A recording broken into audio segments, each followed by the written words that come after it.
Layton Mangochi ndithu akubwera ali ndi zokamba koma kuti iwo afuna nyamuke apite ku parliament okha afuna apite ku parliament okha ndithu Layton Mangochi popanda sowina yes iwo okha mademo awo apita ku parliament akuti ati zinthu zenzakati habari anzanga ine ndikupita ku parliament ndinyamuka usiku uno Malawi muno boma la MCP monga mukuziwa latipwetete analengeza kuti akarowa ntchito 1 million zatani kudya katatu kuzatani lero akubwera ndi zipsinjo inu njinga zanu izi ati muzikhomera malaisesi komanso mafuta akufuna akweze mtengo muvomereza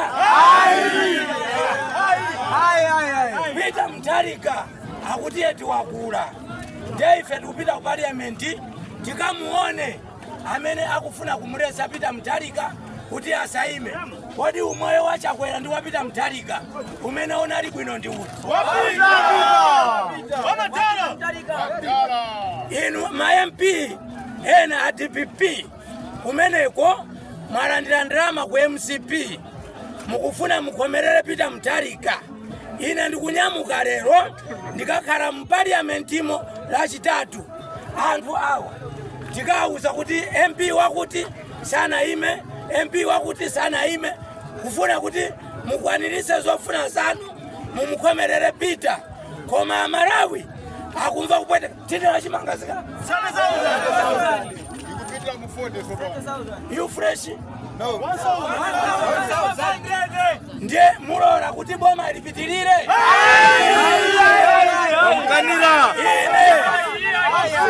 ine ngati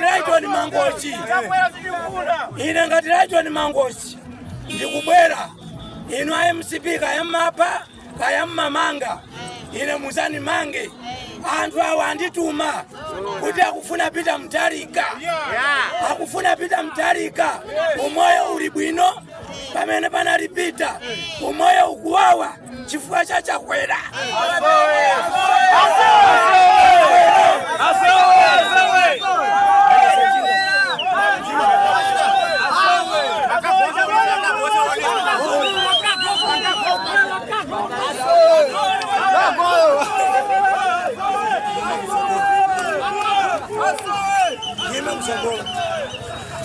Guys, akulepera kugwira ntchito anyamata kuchoka mmawa akumangopeza mapasenja awiri zinthu sizikuyenda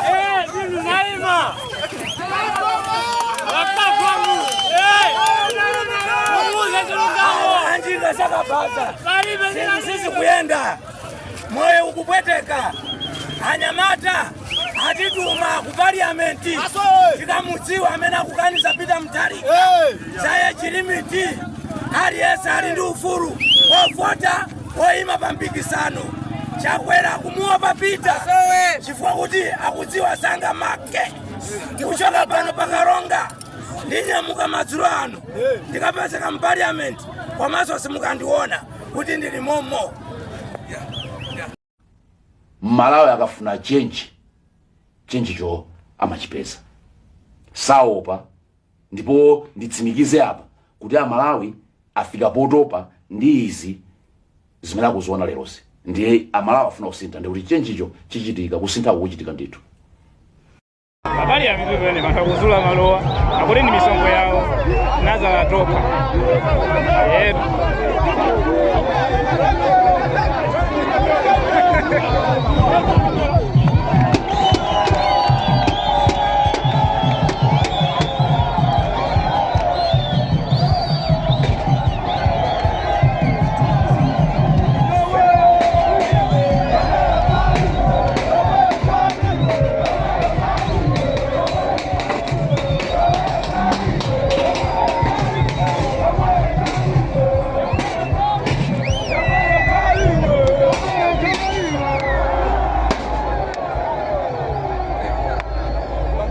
chikhala kuti meki ikuyendesedwa ndi anthu anzeru odziwa mmene Amalawi akumvera kupweteka mmene amayendesera chifundo kachale muja justice.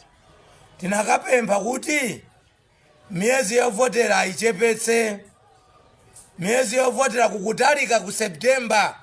Amalawi ali muchiwaya cha moto, moto wa Lilili, moto wa MCP, moto wa Chakwera, moto wa Chiphazi, moto wa Kameza, moto wa Tukuyu. Mene zilili pano, ukaenda maderamu, ukaenda mafoni kuimbiridwa kupempha kuti kodi sizotheka chisankho chitachitika Julai kapena Juni. Nimene akunenera Amalawi, koma ukati uone timu imene ikuyendesa chisankho ya Meki NRB ndizomvetsa chisoni. Akukhala ngati ndi azungu, mavuto wasakwaona. Ndiye kuphatikiza payapo ndikumaonanso kuti wina wake Chiphazi ku parliamenti kumatseka pakamwa anthu ena akati ayankhule kufunira zabwino Amalawi.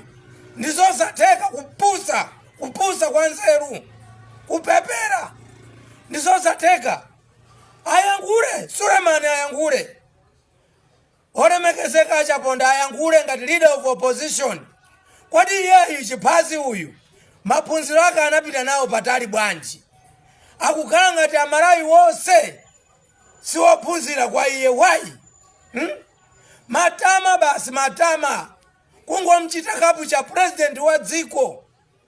Akulepera kuti ayenene zenizeni chifoti mmamuuza zochita. Wayi? Mumusiye president walepera. Musampolishe ayi. Musampolishe. That's why confession munanchezeresa president mpaka mamawa. President watu wa dziko anyamata inu ukamuchezeretsa president ku confession. Zosamveka mumbiri ya dziko lino. Taona ma confession azipani zotsutsa. Anthu amangota kuyankhula atsogoleri nkumapita kagona ku nyumba. Confession nkuta. Kungosonyeza kuti chipani ichi cha MCP ichi ndi chipani cha Nkhaza, cha Mtopora, cha Ndewu.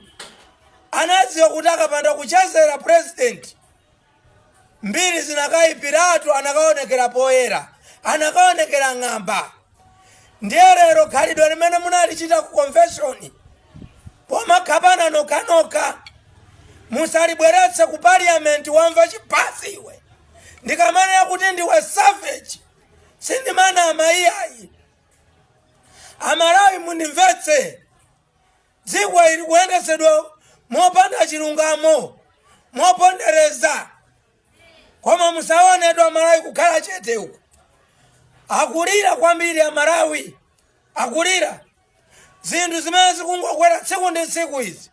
Mukulephera kuchita control ngati muli madoro. Inu tusi madoro, ndinu masavage eni. Masavage. Apureni tu Amalawi apa.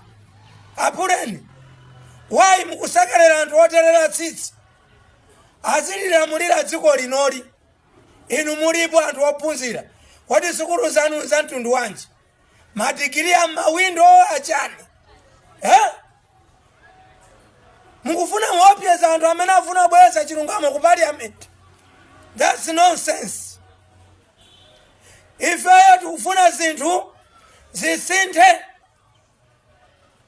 Otherwise mukapitiriza khalidwe ili Amalawi achita retaliate. Musaone ngati ndi opusa. Andi kumafunika zimene munkachita inu pasi pa ulamuliro wa Peter ndi DPP. Bwezi panopa apa pali mademo anyo mmachita fyero. Mademo ndinu. Lero zakukanikani. Mungu oneka mmaso ngati mukusuta fodya. Zakukanikani. Zinthu sizili bwino. Dziko ili Amalawi a business. Tipanganepo pano chimodzi. Ngati alepera awa ifeyo tiyeni tipange boycott, tingotseka mashop, ma business athu onse azikakula kwa mamembala a MCP ndikumva kuti weekend iyi akhala akutuluka kumakanamiza Amalawi. Mupiteko ngati mumve kuti atenga matraki achimanga kapena ufa. Pepani chilo nachita mistake poyankhula. Ufa amene akugawa mayi kwa usi si 50 kg nditi ma 5 kg. Ndikupereweranso kwa nzeru akulimbana ndi DPP kumwera.